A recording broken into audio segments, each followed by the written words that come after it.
Alright, go ahead and get started. So welcome everybody back to EE290C. Today we're going to talk a bit about sort of basic transmitters and receivers. So we spent some time kind of talking about just system level components and what the backplanes and PCBs and etc. really look like.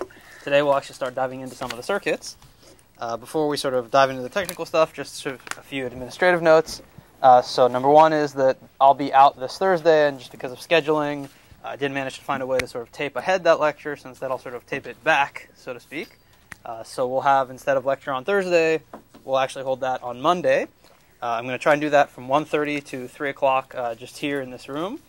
So again, if you can show up, please do. Hopefully most of you can actually make it. If not, again, that's fine. So definitely don't show up here on Thursday because no one will be here. But on Monday, please do, and then we'll resume sort of normal schedule from there on out. Also, because I'll be out, I won't have any office hours that day. But of course, as usual, I'm available over email, and certainly, feel free to get in touch if anybody has any questions or anything like that. I imagine nobody will have questions just yet since I haven't actually posted the homework. But the plan is to do that later this evening, and so certainly if you have questions and things, feel free to get in touch, and we'll get those handled. So, any other sort of logistical kind of stuff, or actually questions on material from last time, or? Okay, maybe just to do one quick poll. So how many of you guys have already sort of figured out who you're going to work with for the project? Oh, not that many. Okay, well, so as I said, definitely get going on that because the project will be a very large component of the overall class. So you'll want to make sure you sort of get that figured out relatively far in advance so that, you're kind of ready and waiting to go as soon as I, hand out that first handout or whatever it is. Okay, so unless there's any other questions, we can actually go ahead and sort of dive back into the real material. So, as you've maybe seen as a theme a couple of times for now, the way I wanted to actually just sort of start things out in terms of how you'd really build the basic transmitters and receivers is actually to go back and look at, what's wrong with that really quote-unquote silly picture that I drew in the first place of making a link just be something like a flip-flop, an inverter, the wire, which of course we saw the wire was actually something much more complicated. That was the whole backplane with connectors and stubs and etc. And then the receiver maybe just having another inverter and a flip-flop and, just why don't we build our links that way? So, let's actually throw that out to you guys. So what's sort of wrong with building a link this way? What are some of the issues you guys can think of? And I mean specifically, well, it's actually not just the circuits, but, what are some of the issues that you guys can think of?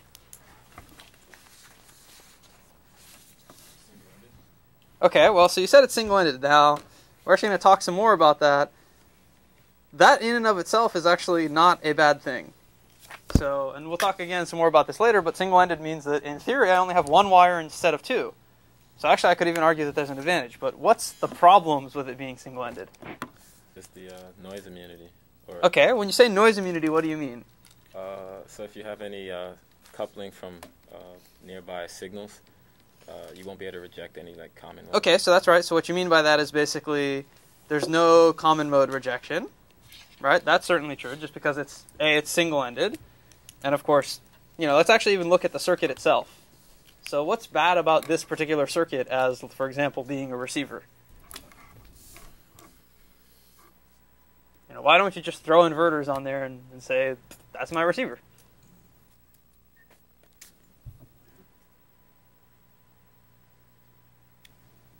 How many of you guys used an inverter for your 240 project? Well, that was in the transmitter, not in the receiver. I remember that. Shiva? Yeah, noise. Maybe I figure noise. Okay, what about noise? And by the way, to be technically precise, I think most of you guys are talking about interference so far, and not thermal noise. But so do you mean interference or do you mean noise? I mean, in general, you need to have a good noise margin for the inverter at the receiver. Okay, when you say noise margin, what exactly do you mean? I mean, if there's any coupling, it may give you a wrong logic level. So, okay, coupling from where to where, for example? I mean, any other digital circuitry nearby, like ground switching, supply switching, something. Okay, so you're sort of saying something about supply switching or ground switching. So actually, that's a very good subject here. So what do we think is going to be happening? Well, actually, let's even take one step back. So remember, the whole goal of what we're trying to do here is decide when the transmitter sent a 1 and when it sent a 0, right? So sort of implicitly, how is that inverter deciding what's a 1 and what's a 0? What's setting that? Threshold. Okay, there was the threshold. You said something about, the threshold of, now, is this a threshold of the devices, or? Yeah, so the transmitter and receiver is kind of far apart, so the PMOS-NMOS ratio might have some difference. Okay, so you said that, you know, this is chip number 1, this is chip number 2, and of course those chips are, you know, whatever, I don't know, 36 inches apart or whatever. In fact, although actually that probably doesn't matter that much because it really matters, you know, when they were fabricated or in fact where in the wafer they were. So you just said those things are very different, and so who knows that, you know, my PMOS to NMOS ratio in that inverter was anything that was good in terms of setting the threshold to be something close to what this, you know, inverter over here is actually sending out. There's a lot of truth to that. I'll claim there's actually even something more, let's say, fundamentally busted with this. So what else is, let's say, fundamentally busted? So the grounds on the 2 are not the same. Ah, there we go. So the grounds on the 2, even if I had this, you know, big, huge PCB, and I actually had a big, you know, ground plane connecting things together, sorry, they're 36 inches apart, right? Ain't no way in heck that the ground on this particular chip is the same as the ground on this particular chip. Okay, now, turns out there's even something bigger that's going to exacerbate that particular issue. And so, by the way, just to highlight that, I'm going to draw sort of a big inductor between the grounds over there. Anything else related to the power supplies? Or actually, maybe even before that, how is it that this inverter is deciding what thing is a 0 and what thing is a 1? Like, how does it make that quote-unquote decision?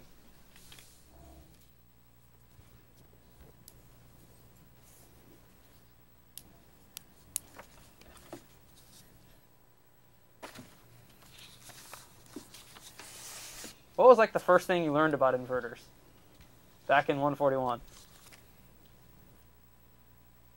What was like that really annoying thing that I said is just annoying to calculate, so I probably won't do it that often, but I just showed you a couple of them and said, you know, it was important for this to look a certain way, to be digital.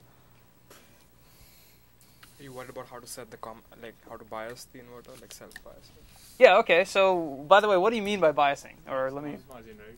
What's I mean, that? Noise margin, the butterfly curve, and all that. Okay, noise margin, but so you said, so everything you're saying is sort of related to it, but maybe I'm sure you guys sort of will get this as soon as I say it. There's a V out versus V in curve over here, right?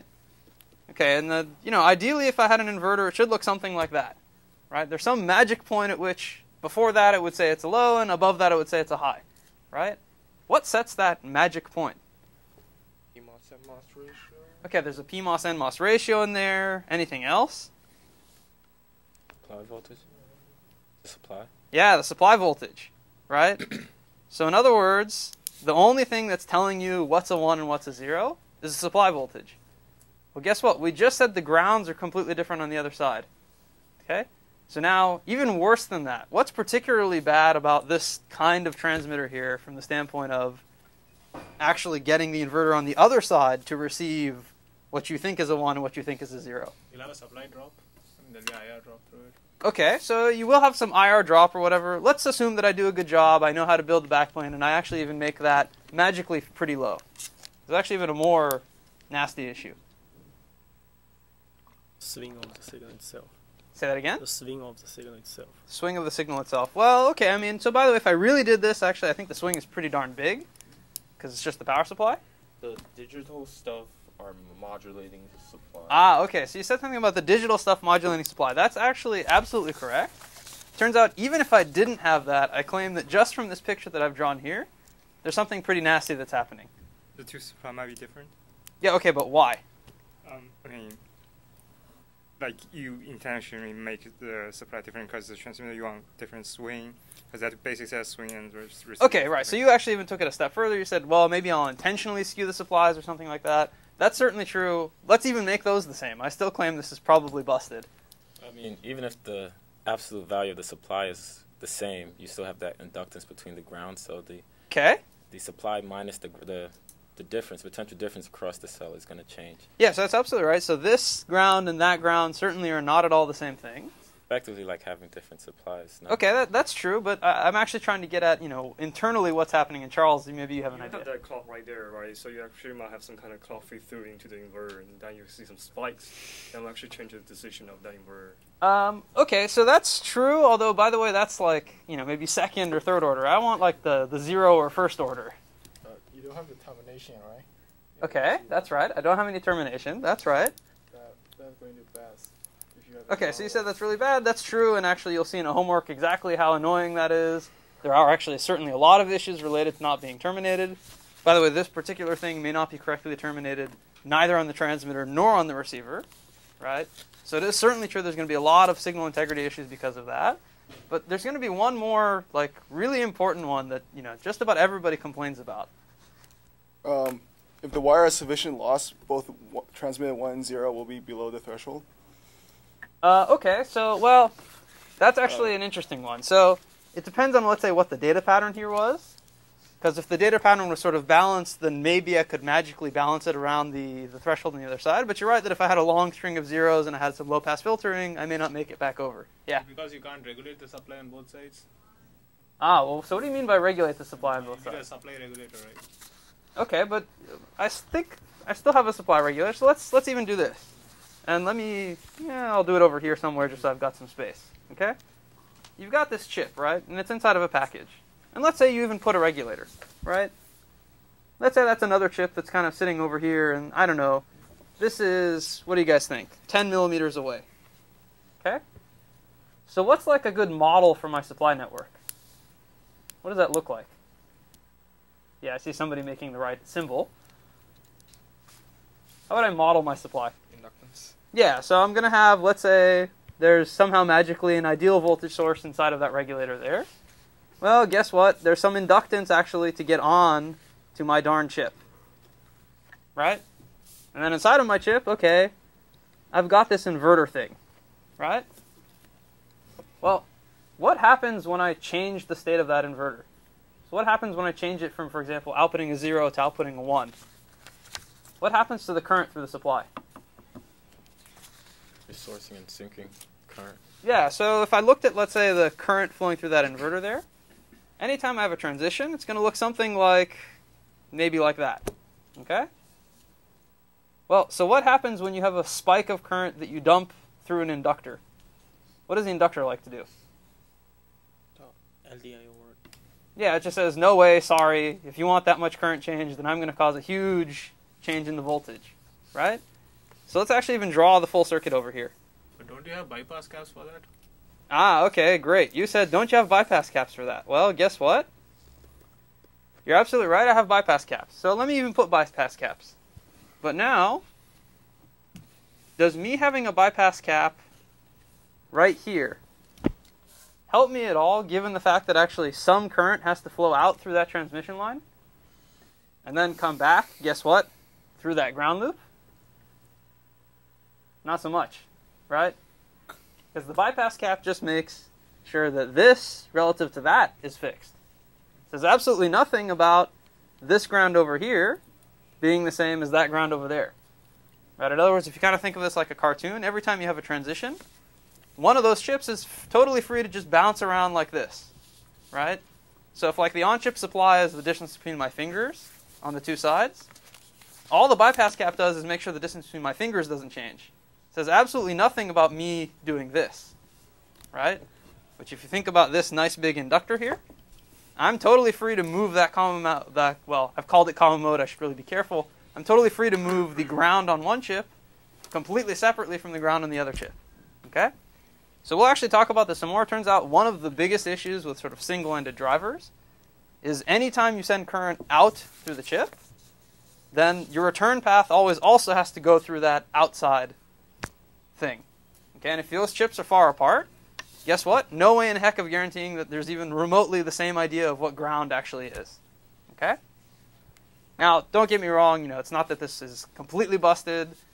You can eventually make things work, but if you try to make this go at really high frequencies, pretty tricky. Okay, pretty tough to really make it work the right way. Okay, so what I was kind of getting at, and maybe those questions can be related to it. Go ahead.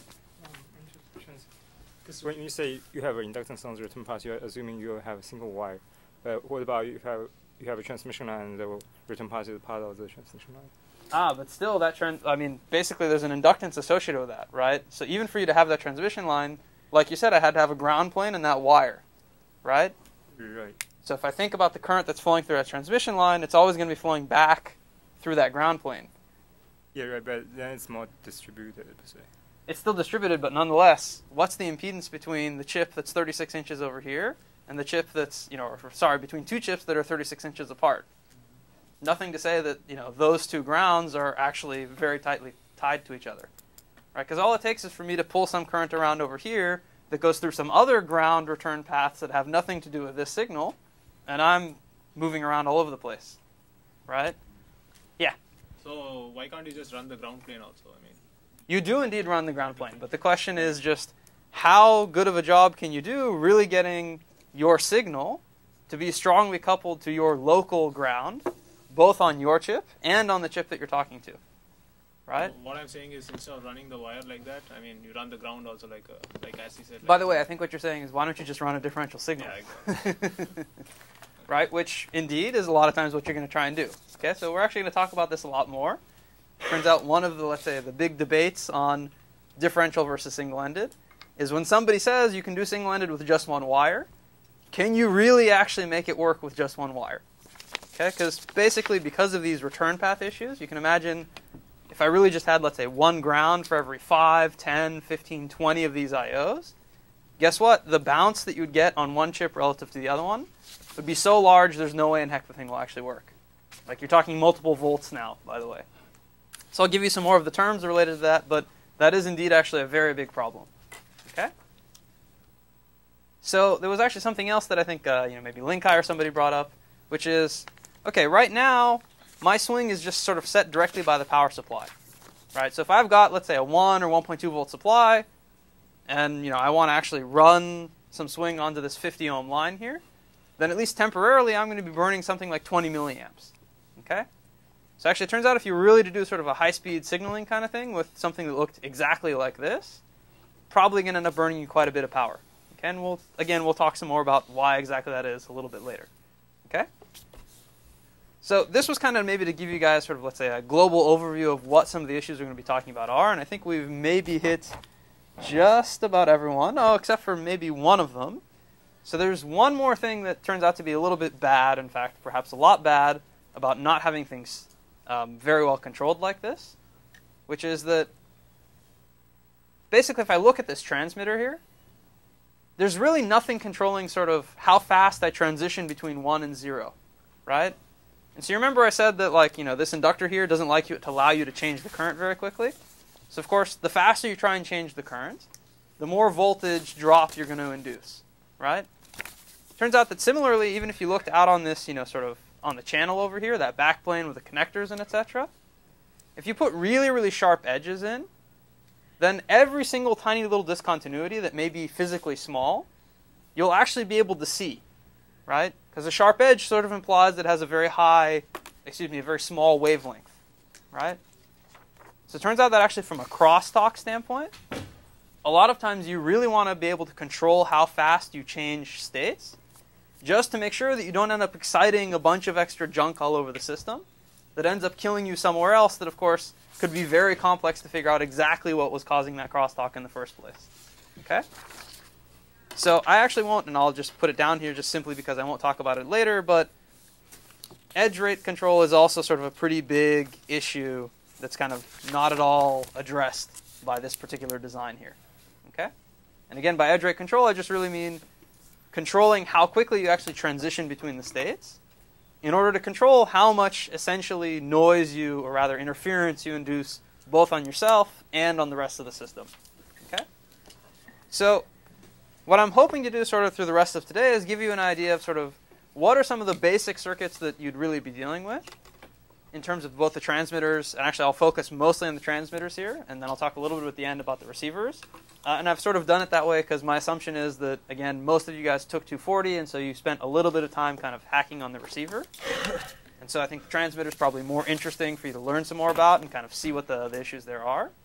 But basically, it'll kind of give you an idea of just, what are the different types of, let's say, signaling that you can use, and what are the trade-offs between them. We already talked a little bit about single-ended versus differential.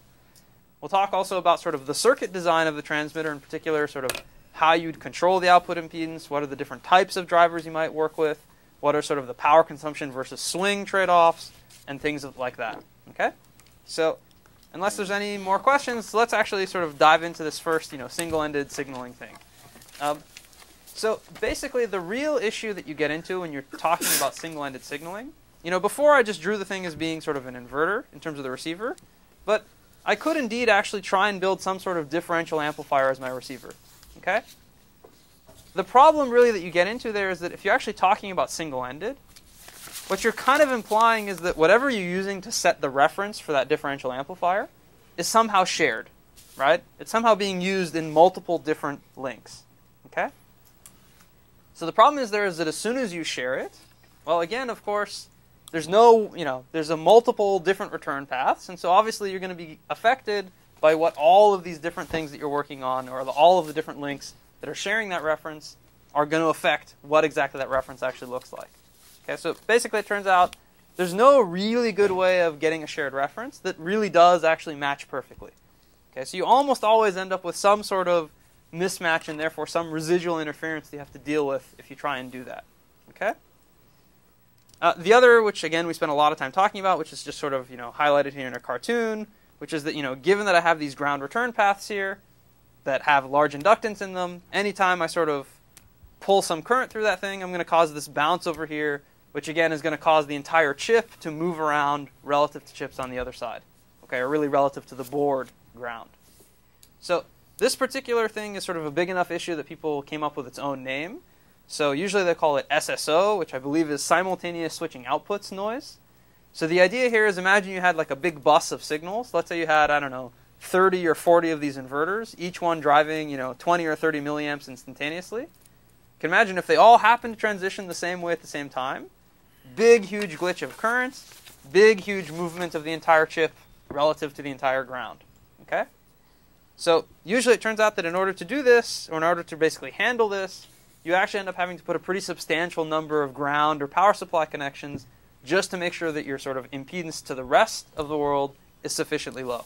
Okay? The other thing that, of course, we talked about is if I do something like this, then I really don't have any crosstalk immunity, right? Because there's no such thing as a common mode for me to just dump all my garbage into, right? It's single-ended, so quote-unquote everything is common mode, right? Everything will show up directly on your signal, okay? So now, of course, the question is, and this is why I sort of, let's say, teased Stephen a little bit when he said it's single-ended and therefore it's bad. You could think that, okay, well, if single-ended has all these bad characteristics, then, why did I even mention it? Why did I even bring it up as being a possibility? So what do you guys think? Why is single-ended actually still used quite often? And, sort of the picture here is supposed to give you a hint. Yeah? Board area is limited, so... Right, bingo. So, I've got a certain size board with a certain size number of chips, or a certain number of chips I want to pack onto that thing.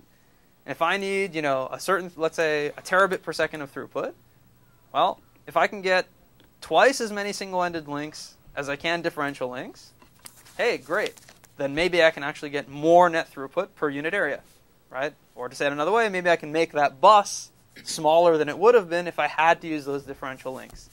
Okay, so indeed, and that's kind of what this picture is trying to show. Right, there's just these wires kind of running all over the place. And in fact, I think if you look even up into the latest and greatest sort of high-speed DDR memories, or high-speed DRAMs for sort of graphics processors, most of those are still actually single-ended. Okay, and they actually have very, very wide buses, something like 1,000-something pins just to sort of get communication between the DRAM and that graphics processor. Okay, so what this is kind of saying is that, yeah, single-ended is nasty, but basically it is still actually a very valid, let's say, option in terms of trying to get things to work. Okay? So there's sort of this classic debate among, let's say, I/O designers, in particular, of course, among people that have patents on differential signaling versus patents on single-ended signaling about why X should be better than Y, right?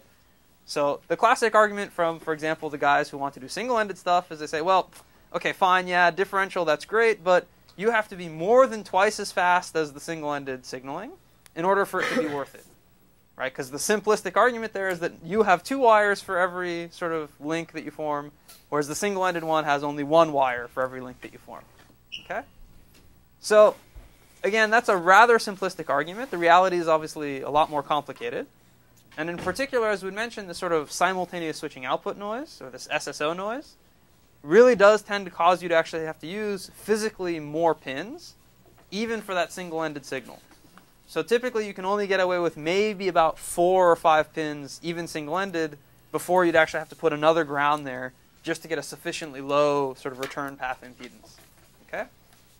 So that's where you sort of start getting into, let's say, these more philosophical arguments about, okay, well, is it really a factor of 2, or is it a factor of, 1.5, or, what's the real number, and, how much harder is it to get the single-ended thing versus the differential, right? So I wouldn't claim that I necessarily know the answer there.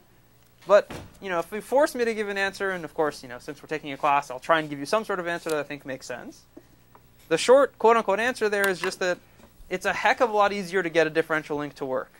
Okay, so if you do things sort of reasonably well with a differential link, you can be pretty confident that you can sort of stick it into most systems and it will actually work the way you expect it to.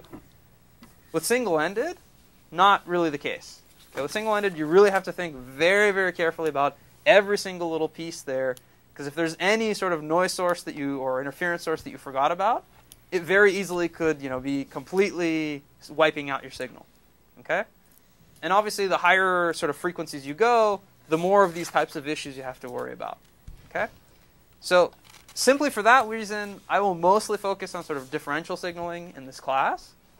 But that's not to say that single-ended isn't, an option. It's a viable option. Just, from an engineering standpoint, it takes a lot more manpower, a lot more brain power, a lot more, chips that basically are dead the first time they come back in order to actually get it to work the way you want it to. Okay? Does this kind of make sense to people, or? Okay. Question? So right now they're looking at area and throughput. What about the power comparison? You could make that argument as well. Now, power is, let's say, a more interesting question in the sense of, as we'll see a little bit later, where you end up spending power in the link really strongly depends upon what's the environment you're operating in and kind of, how good you are at, let's say, reducing some of the overheads associated with just the signal processing you have to do. But to zero order, and we'll talk about it a little bit more, you could, in theory, actually spend less power with a differential link for the same swing as you can with a single-ended link. And I'll explain why I say that in maybe a couple more slides here. Okay? But that's purely from the signaling standpoint. So it's probably actually the case that, if I really could get it right, single-ended may turn out to be more efficient, just because I sort of have less stuff inside of there. The problem is only, how hard do I have to work to actually get it to work the right way? And okay, so maybe by the time I've done that, I've probably maybe even actually spent, the same or more power as I would have in the differential signal. So it's a good question. I wouldn't claim I necessarily know the answer, but I think the simple answer is that, most people, particularly in, let's say, the fairly long distance types of links, really just say, look, I want to make this thing work. I'll just go differential and I'll pay the penalty in terms, or the quote-unquote penalty in terms of the throughput per unit area.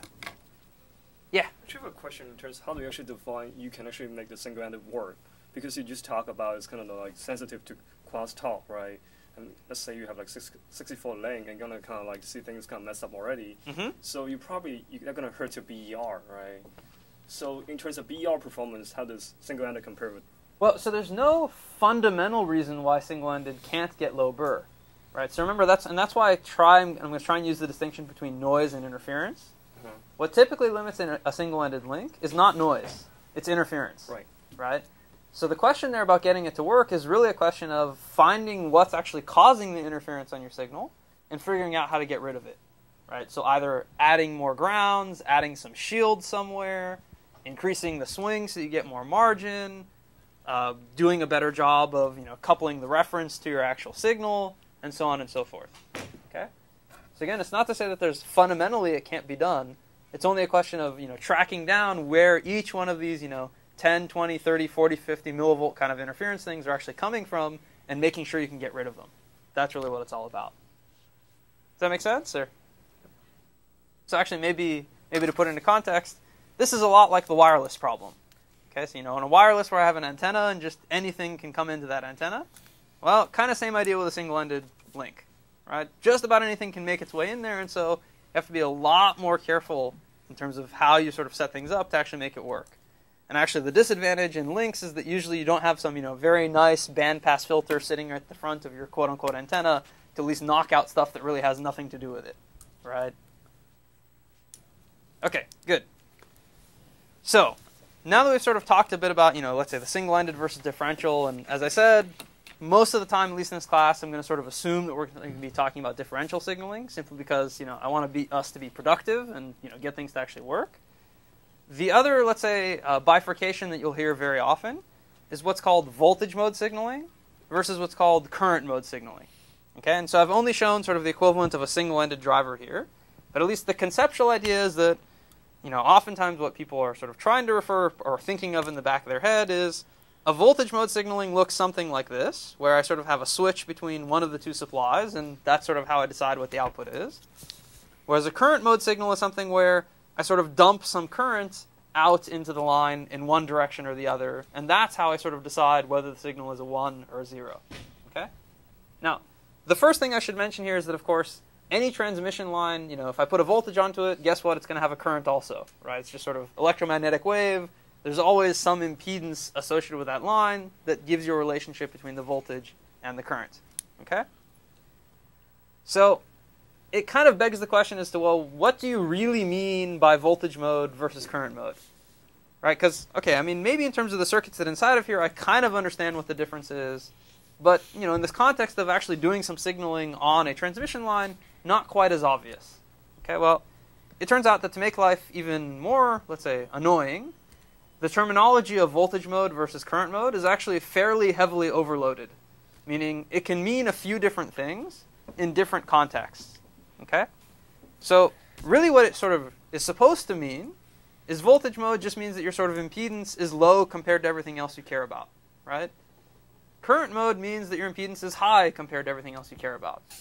Well, so unfortunately, again, as I said, what you care about is different in different contexts. Okay, so sometimes it means, as I've sort of said, whether or not the output impedance of the driver is high compared to the line. Sometimes they actually use this to mean how you've set the output impedance of the driver, and you'll see what I mean by that in 1 second.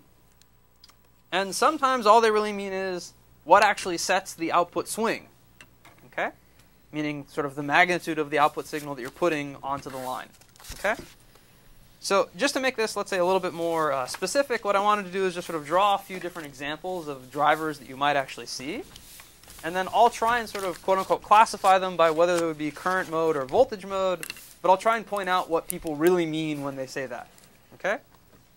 So the first kind of driver is, of course, the thing that I've been harping on as being really bad for a while. But, actually turns out if we do things sort of right, so to speak, maybe it's not so bad. Is basically just, again, this good old inverter.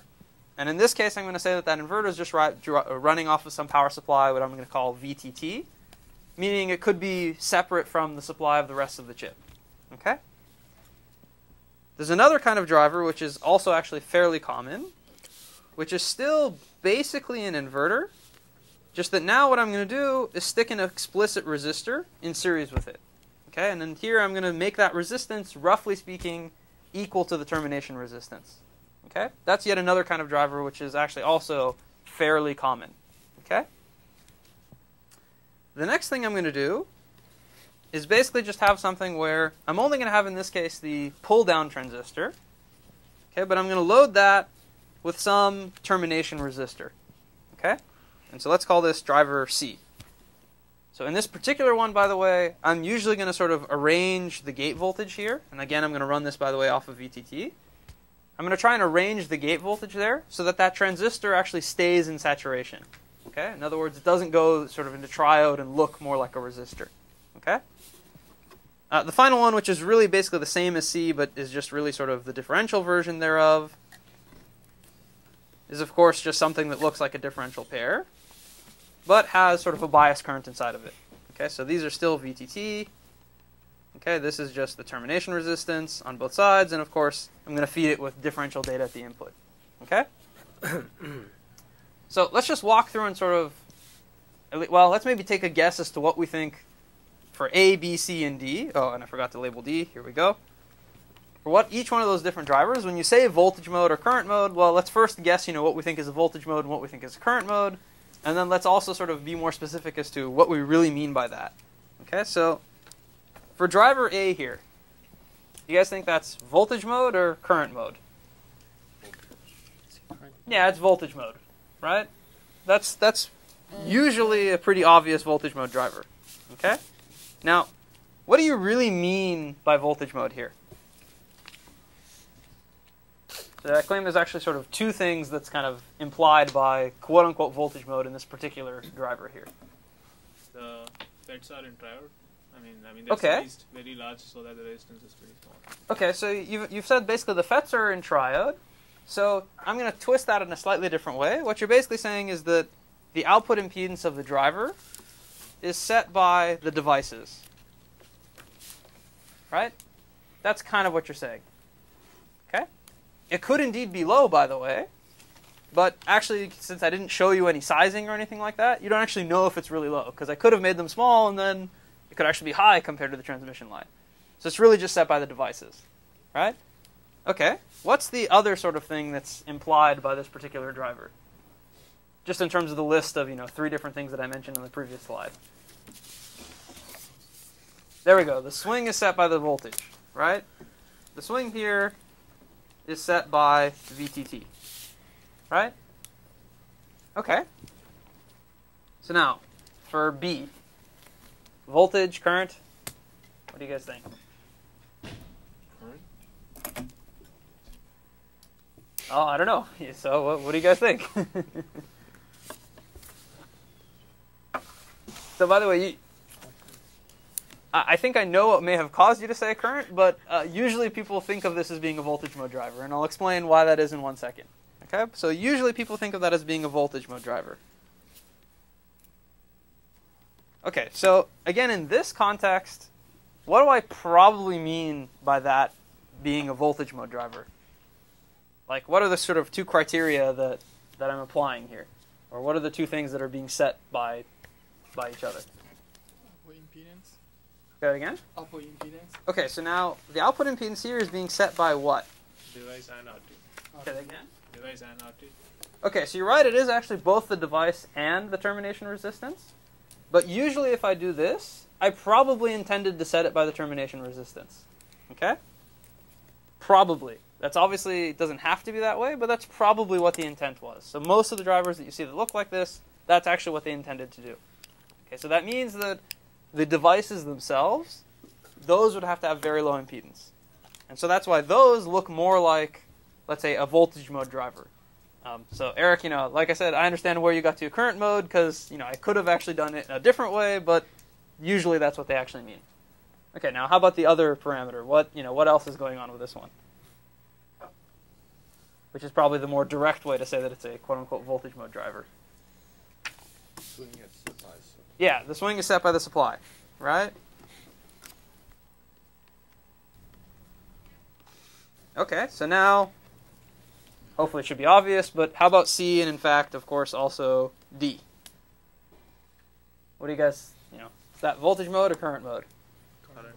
Yeah, it should be current mode, right? Because like I said, you'll usually arrange this thing so that the transistor itself stays in saturation. Okay, so this indeed is usually a current mode driver. But okay, so now, again, in that context, what do I mean in terms of the things we've been talking about? So what's supposed to be setting the output impedance here? RT. Yeah, RT is supposed to be setting the output impedance. Okay? So in this particular context, we sort of mean that it's current mode in the sense that the transistor output impedance is high, and so whatever I explicitly put there is really what's controlling the impedance. Okay? Okay, now how about on the, let's say, the other so-called vector or axis there? What else do I mean? Bias current. Yeah, so the swing is set by the bias current. Okay?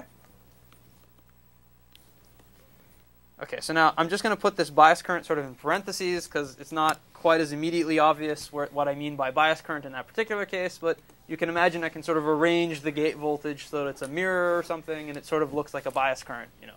Just, I don't know, wave your hands furiously and hopefully you'll see it. Okay?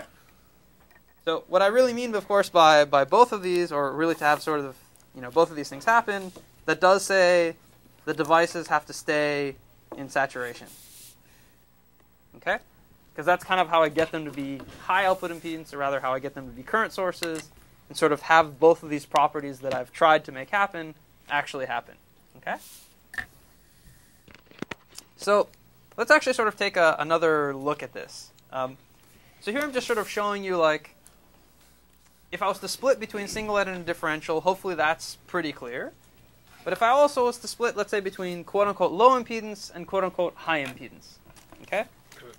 And again, low impedance here is kind of implying voltage mode, and high impedance is kind of implying current mode, okay? Now, in these particular designs that I've shown you here, I actually am not, let's say, doing everything that I may need to be doing, which is, in particular, I'm actually not terminating on both sides, okay? So notice, for example, in this design here, I may have added these explicit, resistors in my voltage mode drivers there. So I've maybe got 50 ohms right here. But on this side, I've left it open circuit, okay? Similarly, in this current mode driver, actually over here, I've said, okay, I'm not going to put a resistor on the transmit side. I'm only going to have it on the receive side. So my transmitter actually looks like an open circuit driver. And on the receive, that's where I've sort of, I just put some resistors there to grab that current and convert it into a voltage. Okay? So, two maybe questions here. So, first question is, why might I want to build something that looks like this? Or alternatively like this, meaning where I only really terminated one side. Why might I want to do that? Maybe somebody other than Shiva. If not, we'll just come back to you. What's good about not terminating both sides? Yeah? You get more swing because you don't have parallel singing. Yeah, bingo, right? So if I think about it, if I really put a resistor here and a resistor there, right? Guess what? Half of my current is going to go into those resistors, which means I'm going to get basically half of the signal swing for the same amount of current I spent, right? So hey, if I can really get rid of those things, great. I'd rather just get twice as much signal for the same power, right? So you should notice here that, of course, if I have a current mode driver, on the receive side, you want to put a low impedance to suck all that current out. Of course, on the other hand, if I have a voltage mode driver, you want the receive side to have a high impedance so that you get all of the voltage that you applied, right? Okay, so the good thing about doing this was, as we just said, if I didn't terminate, on one side, then actually I get twice as much swing as I would if I do terminate on both sides. What's the bad news? Got to be somebody else besides those two in the corner. Yeah, reflections, right? So here I've got an open circuit on the receiver, so things will hit the receiver and bounce back, right? And okay, maybe that does mean that I actually get twice as much voltage, but it also means I probably cause twice as much crosstalk and have twice as much chance of creating a resonance somewhere that I don't like, right? Similarly, of course, over here on the transmitter, if I have an open circuit transmitter, if anything ever comes back and hits the transmitter, guess what? It'll just turn right back around and go back to the receiver, right? So there's sort of this, let's say, signal integrity trade-off that you get into, right? So that's actually kind of what I was really sort of planning to drive into here, was just to say, as we already said, if I really compared something that is terminated on both sides, and kind of the equivalent model for that is something that looks like this. Right, so I have sort of my source over here that has a 50 ohm source impedance, and similarly a load that has a 50 ohm load impedance. If I again, of course, compare that to something where, for example, let's say I only had the source impedance, but I left the load as an open circuit, indeed, at least at DC, you would indeed get twice as much swing in this case for the same power. Okay, so sounds kind of attractive. Turns out, again, actually most of the time people don't really use this. Not because it's impossible to get it to work, but only because you have to worry about a lot more stuff now. Right? You have to worry a lot more about, well, okay, if it's not terminated, then basically what's really going to happen when I put this into a backplane? How likely is it that I'm actually going to sort of hit this thing and then reflect back and then come back again and so on and so forth? Okay? So basically people like to actually put terminations on both sides simply to try and sort of keep the signal integrity as high as they can, just to be more robust. Okay? Just to really make sure that you can predict what's going on and really actually ensure that it's going to work the way you want it to. Okay? And again, sort of the intuitive reason for that is that if you terminate on both sides, you're kind of containing the energy, right? You kind of know what's going to happen when you launch something. It's just going to get absorbed and it'll stay there, right?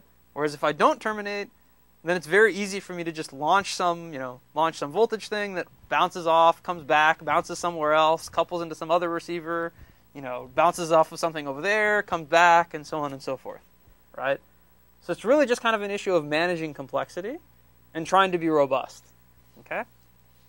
So indeed, for most links that you're likely to encounter, they probably will actually terminate both on the receiver and on the transmitter, even though that implies that you actually pay a fairly substantial penalty from a, let's say, swing versus power standpoint. Okay, and that's really just, you want to be robust. There's kind of no other great way of ensuring that that's the case. Okay? Does this make sense to people, or? Okay, so turns out there's a lot of steps that people will take, again, just to sort of try and ensure that things are robust as they can be. So just as an example, even if you looked at even if you looked at just taking your chip, for example, you can imagine I could take my chip and actually, package the whole thing, and then have my output driver, but not actually put the termination resistor on the chip. I could actually put the termination resistors out on the board, right? If you actually compared that against really putting the termination resistors on the chip, turns out you can even actually see a difference between those two from a signal integrity standpoint, okay? Because the reason for that is that basically, if you actually put this resistor on the chip, then now the inductance that you get either from your bond wire, or your C4 bump, or whatever it is that you have to get basically from the chip out through the package and into the PCB, and the capacitance that you have sort of sitting on your pad, this looks a lot more like the transmission line, right, if I put the termination here. Whereas if I put the termination out over here on the package, I kind of have this stub. Right, I have this little piece of transmission line looking kind of thing that's going into the chip and just is open circuited, right? So if you look at sort of the difference between the blue and the red waveform here, the blue is what would have happened if I really put the termination on the chip, whereas this red is just having that little stub from getting basically from the package into the chip. Okay, and so you can see it actually caused this little ripple kind of thing from the reflections happening inside of that little stub. Okay? So, generally speaking, especially if you're really sort of pushing on the limits of performance, you tend to want to put the termination resistor on the chip. Okay? Now, what's, let's say, the bad news about that? Why is it that that you might have wanted to put the term resistor outside in the first place? What do you guys think? Not be accurate? Yeah, so turns out it's a lot easier to just buy relatively accurate external resistors than it is to actually get intrinsically very accurate resistors on the chip itself. Okay? So the bad news about, bringing the termination resistor onto the chip is that now you actually have to do something to make sure it really is the value you want it to be. Okay? So the simplest thing that indeed is actually pretty common is if you want to do a termination resistor, you just say, okay, screw it. I have poly resistors on my, process perhaps, which of course just looks something like this, where these are just the contacts. And I may just have a slab of unsilicated poly. Oops. Okay, so indeed, that's kind of a very straightforward way of just trying to create the termination resistor in terms of either the series element or that parallel element that we talked about for voltage mode versus current mode. Okay? Yeah? So, if you're going to have an on-chip resistor, so what do you do for measurement purposes? What do you mean? If you want to measure a chip or something, your VNA or whatever is external is going to provide a 50 ohm impedance. Oh, but so the question was, if I have an on-chip termination resistor, then what do you do about measurement? Actually, having the on-chip termination resistor a lot of times is better because the instrument is indeed expecting a 50 ohm term, right? And so if I have the chip that already has the 50 ohm term in it, I can just hook into that chip, whereas if I don't have the 50 ohm term, then I may get some standing waves, or I may get some large reflections, or I may have to add an explicit resistor externally, right? Doesn't that actually change the termination which the chip sees? It becomes like 25 ohms, right? Oh, yeah, so of course. So you're absolutely right that, if I looked at, for example, this equivalent model here, right, the impedance at that point is indeed 25 ohms, right? So when you design your circuit, you should expect to see 25 ohms there and not 50, right? Which, by the way, just about anything that's terminated as the driver and terminated at the receiver, if both of those are 50, you're going to get 25 ohms at that node, right? That's just life. Which, by the way, is another way of saying I have half the swing for the same current, right? Other questions on that? Or? Okay, so again, just coming back, as we said, if we're going to put the termination resistor on the chip itself, then one of the most straightforward ways you can think of is just, okay, fine, I'll do a poly resistor, right? Well, that works kind of reasonably okay, but the bad news is that, if I don't really do anything, and in most processes I'm going to get, I'm probably going to have at least plus minus 20% variation in that poly resistor in terms of absolute value, right? Not only that, that's only really just at one temperature, right? If I was to change the temperature, that poly resistance value also will move even beyond that plus minus 20% or so. Okay, now, in some links, that's probably okay. It's probably good enough, right? You just say, okay, I'll just measure my link with kind of the worst case termination resistors and make sure things actually work there, right? But sometimes when you're really kind of pushing the edge of what's feasible, you really can't tolerate that plus minus 20%. You really need to actually bring that down even tighter to really make sure that you've got that last, few millivolts of margin that you needed to make the thing actually work. Okay? So, oh, yeah. So in our cost-sensitive PCB, what kind of variation do we expect on the... Okay. So obviously it depends upon the resistors that you can get. But, sub 5% tolerance or so is pretty straightforward to get, even in a relatively low-cost part. I mean the transmission line. Oh, in the transmission line itself. Okay, that's a great question. Depends on the exact PCB. But it's generally quite a bit better than this, especially if you're not sort of pushing the limits of what the process can actually do. So largely that's just sort of driven by the thickness variations, and those are reasonably good. So I don't remember the exact numbers, but I think those are in the order of plus minus 5% or so. And in fact, if you go and you specify to the PCB manufacturer, hey, this is a controlled impedance line, please be careful with it, you can probably do even better than that. So, there's certainly some variation there, don't get me wrong, but it's not usually too bad. Usually there's more variation in sort of loss characteristics and things like that with temperature and with humidity and things of that nature. But the impedance itself usually is reasonably well controlled. Okay, so kind of the long story short of the poly resistor, of course, is it's really simple, right, which is nice. It's pretty linear, which is good, especially if you're going to be dealing with really big transmit or receive signals, right? It turns out it's also very ESD robust because, hey, it's just a resistor, right? And in fact, sometimes you even want resistors to just limit the amount of current that you'd flow in an ESD event.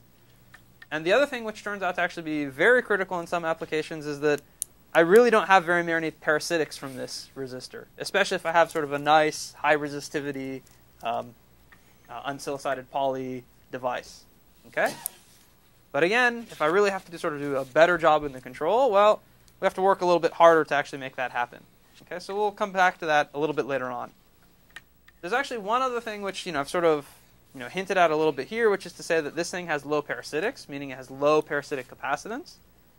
Turns out that can also be quite important. Yeah? I mean, for the on-chip resistor, right, it's not just the untrained poly. You can do the some kind of long metal line, which have more... okay. So you could indeed do a long metal line. If you do a really long metal line, the problem I think you'll run into is that this particular statement I'm making here will no longer be true. Because if the metal has to be, 110 millimeters long or whatever it is, and I snake it around 20 times to get, a few kilo ohms, probably going to be pretty big and have a lot of capacitance. What we're talking about is 50 ohm, right?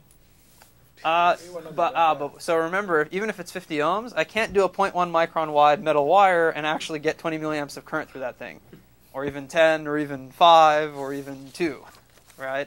I actually have to make it pretty wide, which of course means then it has to be pretty long.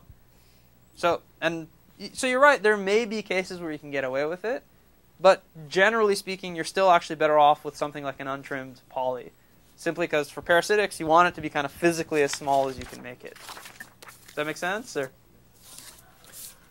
other questions on this? Or okay, so now, why are parasitics important? Well, hopefully that is somewhat obvious, but just in case you haven't thought about it before, turns out that especially if you looked at some of these shorter type of channel applications, turns out the biggest issue you have in terms of the channel is not the wires between the chips. It's actually just how much junk do you have at the pad, specifically how much capacitance do you have at the pad, and what is the impedance that that capacitor sees. Okay? Now, by the way, this is actually a particularly important issue if you were to ever try and build a bus. Right? And by a bus, I just mean something that, for example, would be one transmitter talking to multiple receivers, because every single one of those receivers would add more parasitic capacitance onto that bus. Right? So what this picture here is kind of showing you is you add, let's say, more and more chips onto that bus. Basically, the pole that you pick up just from the 25 ohms that we talked about before, times the sort of effective capacitance that you have here, I just keep stacking up more and more of those poles and basically filtering the actual signal that I get more and more heavily. Okay? So just to give you an example of sort of, why this is actually a reasonably big deal, and again, this is especially true in these relatively short distance kinds of applications, it's pretty common for your ESD protection to have somewhere in the ballpark of 500 femtofarads of parasitic capacitance. Okay? Don't take this as an exact number, but this is definitely the right ballpark. Okay? Your driver or receiver, okay, here actually I maybe fudged this a little bit just to make the numbers easier, but that could actually, in fact, in older technologies, that could very easily be on the order of 500 femtofarads or so, just from all of the different transistors and legs and ESD protection and various things that you'd put there. Okay? And in fact, by the time you're done doing all that, you have to route all these things together. Just the wires to connect them, which again have to be pretty wide because they're carrying a lot of current, those could also be about another 500 femtofarads or so of parasitic capacitance. Okay? So in total, you could pretty easily have about 1.5 picofarads or so of cap just sitting out at that pad. Okay, and by the way, when I say wire, that actually also includes the pad itself. Okay? And I should mention CI, that's kind of like the input capacitance. That's kind of like this total lumped thing. This RI, as I've kind of noted over here, is you may even have some resistance in series with it as well. But long story short, if I just take this 1.5 picofarads of capacitance, and I calculate what's the sort of filter that I get off of that with my 25 ohms, that's already down somewhere in the sort of 4 gigahertz range or so. Okay? Now, by the way, you actually have that capacitance on both sides of the link. So if I was to include that, now I'm down at about 2 gigahertz or so. Right? So like I said, if you really want to be doing these relatively short distance kinds of things, even if the wires themselves are not lossy, I could be picking up basically loss or really low pass filtering just from my own pad capacitance. Okay? And so for those of you guys who remember, equalizers from 240, if not, don't worry, I'll talk about it more later. Sometimes people will build equalizers just to equalize the pad effect. Okay? And not for anything even remotely related to actually getting out of the chip. Okay? So, as I said, this is, particularly bad if you end up doing buses, or for some reason you add some series, a big series resistance somewhere. Again, obviously that low-pass filter just gets even worse, right? So the bottom line is you really have to be careful about, how complex of a thing you put at the pad. And in particular, as I mentioned over here, how much parasitic capacitance your termination resistor includes. Because if you're not careful, you can actually end up filtering your signals pretty badly just from your own circuits that you ended up building. Okay? Okay, so given that we said that there are actually these situations where just untrimmed poly just doesn't quite cut it, then there are a lot of people that spend time just looking at, what are various different active termination structures you can actually build. Okay? So let's just kind of quickly look at a couple of those. So the first one, and for now, by the way, I'm going to be assuming that everything is sort of terminated up at the supply, so I'm just going to draw sort of, let's say, the PMOS version of things, but you can imagine you can also do this with NMOSs as well. So simplest way, of course, to build something that's just a variable resistance, and I want it variable just so that I can actually control it to be 50 ohms, is just as an example, take a PMOS transistor and feed a variable gate control voltage to it. Okay? So let's say the good and the bad news about something like this. And I guess maybe I'll give you the only piece of good news. So the only piece of good news is it is tunable. What's the bad news? Say that again? Okay, so that's right. Even though it's tunable, you'll need to build a loop to tune it. unfortunately, that's pretty much fundamental. If I have something that's tunable, then unless somehow magically it's both tunable and always lands exactly where I want it to be, in which case I don't know why it needs to be tunable. That's kind of fundamental. But you're absolutely right. You have to build a loop that will actually tune it. Linearity. Oh, I heard. Yeah, it's nonlinear, right? So, and in particular, it's nonlinear versus VDS. Okay. Now, depends on the application. This may or may not be a big deal. But particularly if you have pretty big swings that you're dealing with, that may start to get kind of nasty, right? Because remember, the whole point of doing this was because you wanted a pretty precise resistance. Well, if the thing is nonlinear, then what does that even mean that you made it quote-unquote precise at one particular bias point? Okay? Yeah?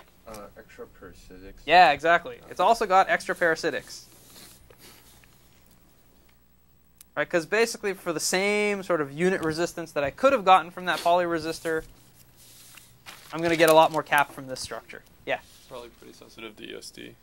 Ah, okay, so that's right. It is actually not the most ESD robust.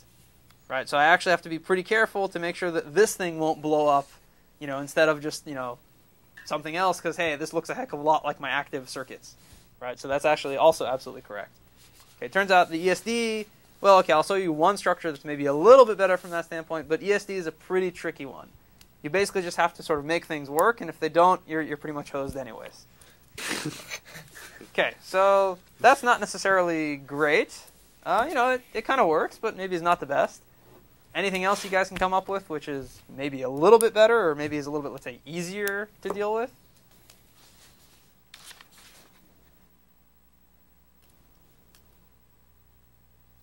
I'll give you a hint. This is like the analog way of doing things. What's the other way of doing things?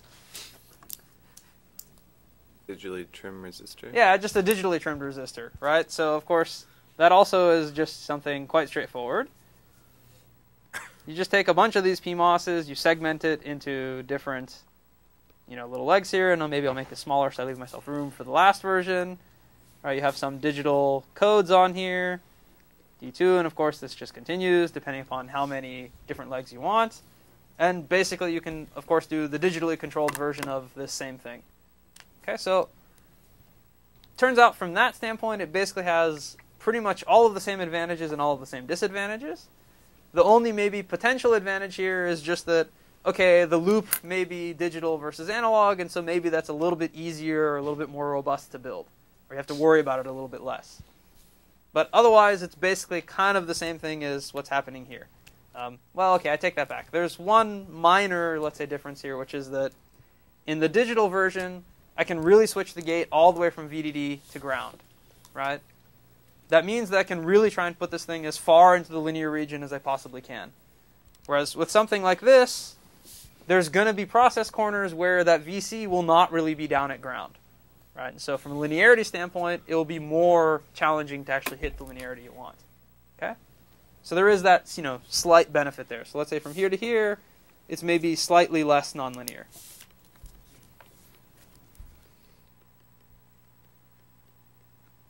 Okay, but still does have pretty potentially large parasitics. Actually, even there, maybe it's slightly less than this version, but still pretty considerable.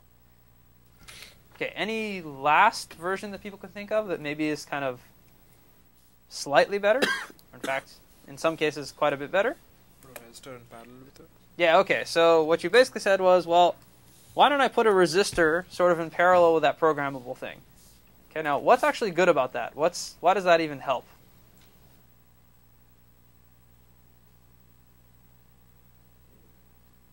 I'll see if anybody else gets it. If not, I'll come back to you.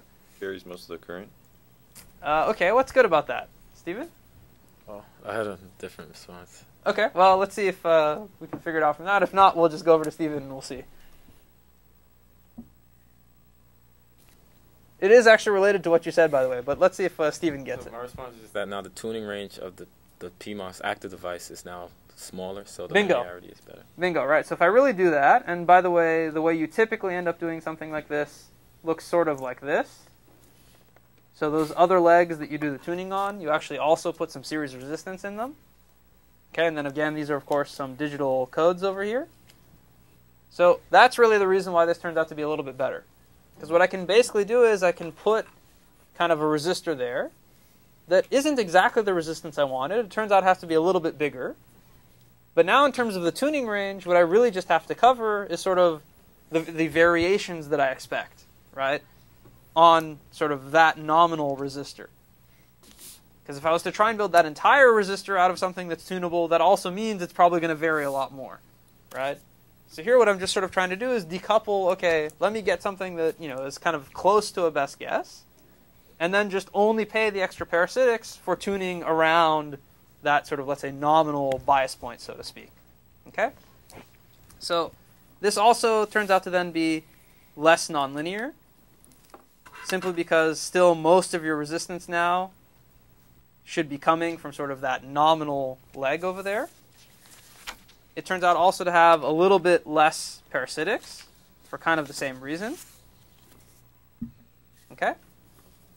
And I think that's basically, yeah, that's, you know, okay, maybe it actually has slightly more ESD robustness just because you have resistors in series with everything rather than gates directly on the output node. But, you know, that's not a huge effect. As I said before, you still need to worry about the ESD protection. Okay? Question? Or? Yeah, so what's the benefit of having a resistor in series in each of those legs? Okay. So the first one is actually related to ESD protection, which is just that I don't have anything directly sitting on the output pad. That's not a huge deal. The other is just that, again, if these resistors are slightly more well controlled than the transistors, then in terms of sort of the dynamic range you need to cover in the variation, it's a slightly better dynamic range here. That's all. It also has a slightly, you know, it depends on exactly how it's sized. It does also sort of slightly isolate you from the parasitics of those caps. In other words, it creates a zero in the response that, you know, if that zero is sort of in a, let's say, nice enough point, then you'll actually be somewhat isolated from the additional cap there. Right? Obviously, it depends on how exactly you've sized the thing, but that's the sort of first order answer. Yeah, so in this kind of a tuning scheme, like, it's not linear, right?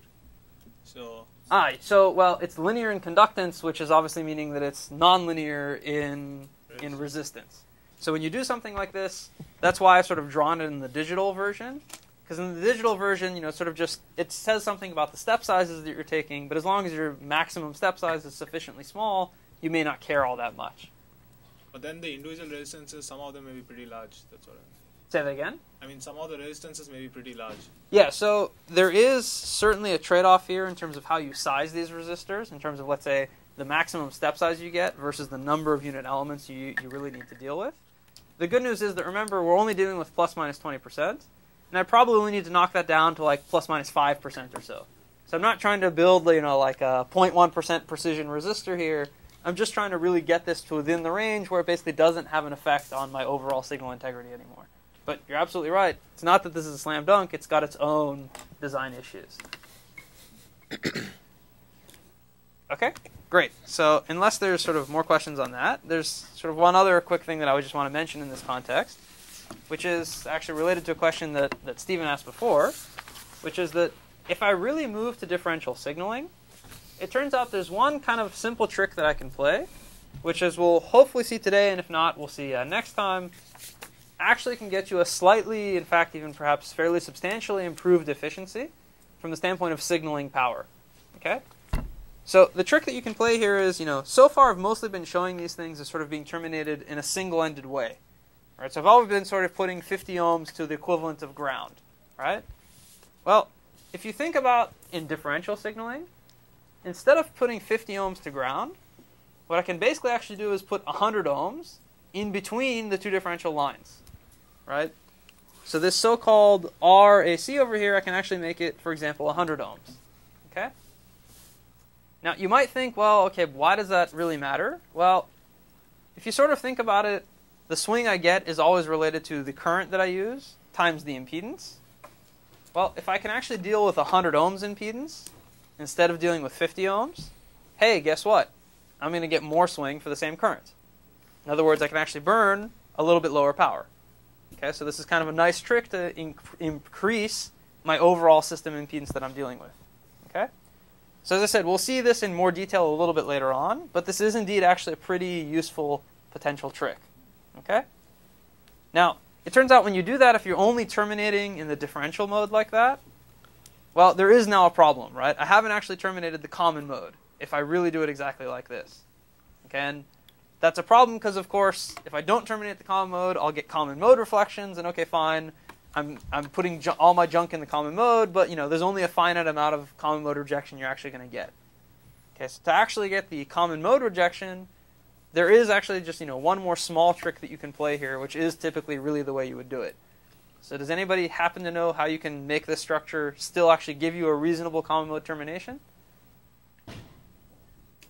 And I'll give you a slight hint. It'll only be at least over a certain range of frequencies.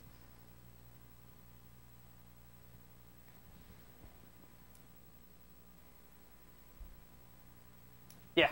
You split the 100 ohms into 50-50 and put a large resistance to common mode or directly connected to common mode. Okay. Well, so you almost... So which one of them is it? So you said I can split that 100 ohms into two 50 ohm resistors. That's good. Now what do I do? Hook up the midpoint to... What do I hook it up to? Whatever common mode you want.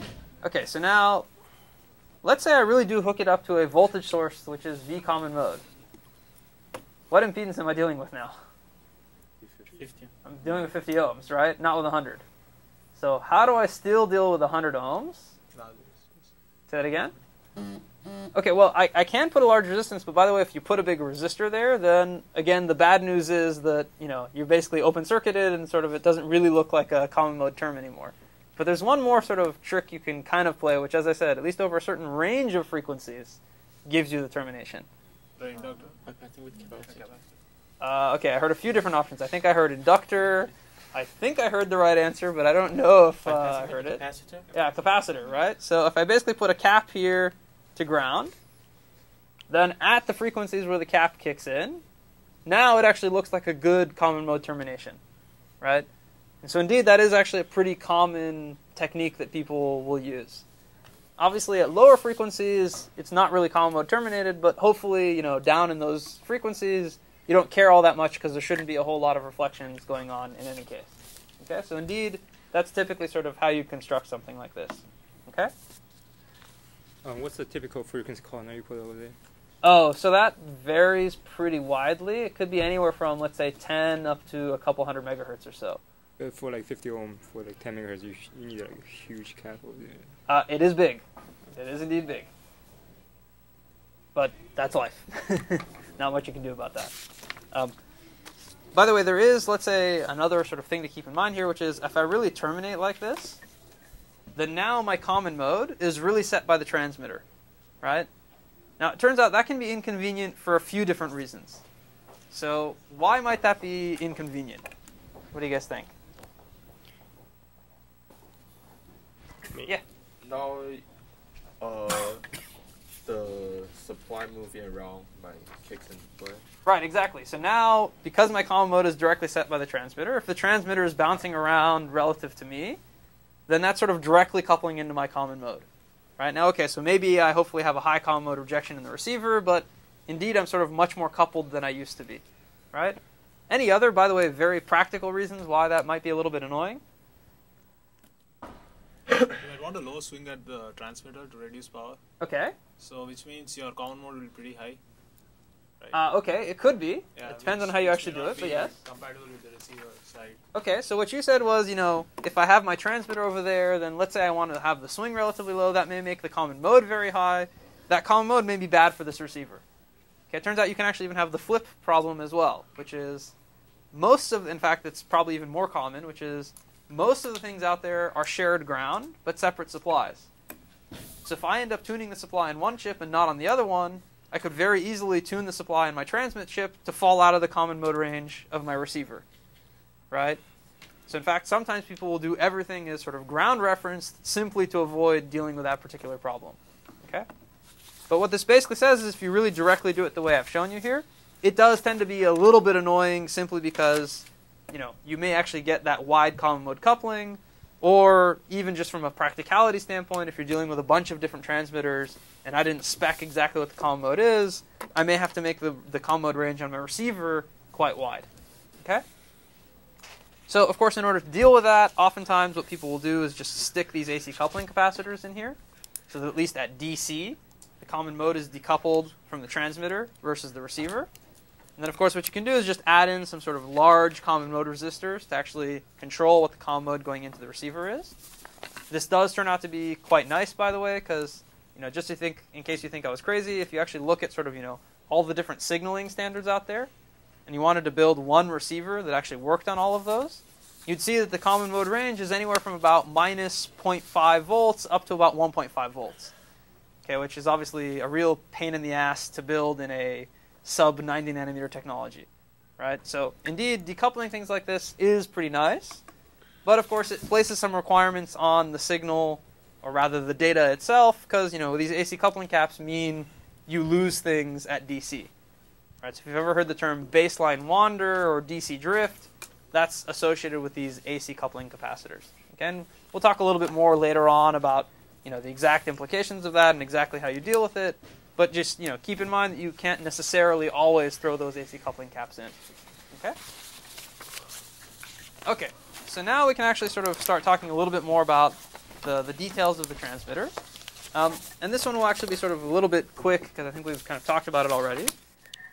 So the other terminology that you'll hear, which is, again, unfortunately often intertwined with voltage mode versus current mode, is that if I am going to be using some sort of passive element, meaning, for example, resistors, to set the value of my termination, then there's kind of two ways I can do it. The first way is I can put that termination resistor in series with the rest of my stuff. Okay? The other way is I can basically put that termination in parallel with the rest of my circuitry. Okay? So again, obviously the way I've drawn it here, in this particular case, the series version I've used for a voltage mode driver, and the parallel version I've used for a current mode driver. Okay? So now, what do you guys think is kind of the trade-off between these two? What's good about each one of them? Or alternatively, what's bad about each one of them?